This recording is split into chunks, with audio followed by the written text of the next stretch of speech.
বন্যার্তদের সহযোগিতায় এগিয়ে এসেছে দেশের শীর্ষ শিল্পগোষ্ঠী বসুন্ধরা গ্রুপ। বসুন্ধরায় বসবাসরত ইউনিভার্সিটি শিক্ষার্থীদের উদ্যোগে সার্বিক সহযোগিতায় বন্যার্তদের পাশে দাঁড়িয়েছে এই বৃহৎ শিল্পগোষ্ঠী।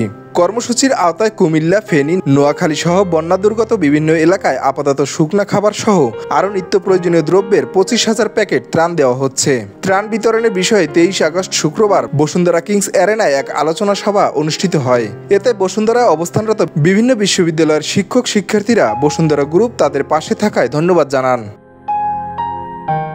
বন্যা কবলিত এলাকায় অসহায় মানুষের পাশে দাঁড়ানোর উদ্যোগ নেয় বসুন্ধরায় বসবাসরত সাধারণ শিক্ষার্থীরা। বন্যার্তদের পাশে থাকার জন্য বসুন্ধরার কাছে সহায়তা চান শিক্ষার্থীরা। তাদের আবেদনে খুব দ্রুত সাড়া দেয় বসুন্ধরা গ্রুপ। আলোচনা সভায় উপস্থিত ছিলেন আমেরিকান ইন্টারন্যাশনাল ইউনিভার্সিটির department of management and HR বিভাগের অ্যাসোসিয়েট প্রফেসর ডক্টর শিবলি আহমেদ খান ও একই বিশ্ববিদ্যালয়ের department of management and HR বিভাগের সিনিয়র সহকারী প্রফেসর ডাক্তার মোহাম্মদ আলী। এছাড়া উপস্থিত ছিলেন পকেটের chief business officer Shahed Mohammad. জানা যায় 2 KG toast biscuit, 4 piece Orsaline, 2 KG চিরা, 2 কেজি গুড়, 2 কেজি মুড়ি, 2 লিটার পানির 2000 প্যাকেট নিয়ে আজ ভোরে রওনা হয়েছে শিক্ষার্থীদের কয়েকটি দল।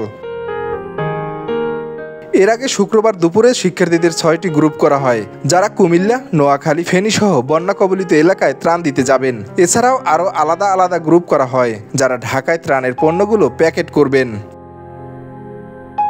শুক্রবার সন্ধ্যায় বসুন্ধরা আইসিসিবির 1 নম্বর হলে গিয়ে দেখা যায় বসুন্ধরায় অবস্থিত বিভিন্ন ইউনিভার্সিটির শিক্ষার্থীরা পুরো উদ্যমে কাজ করছেন।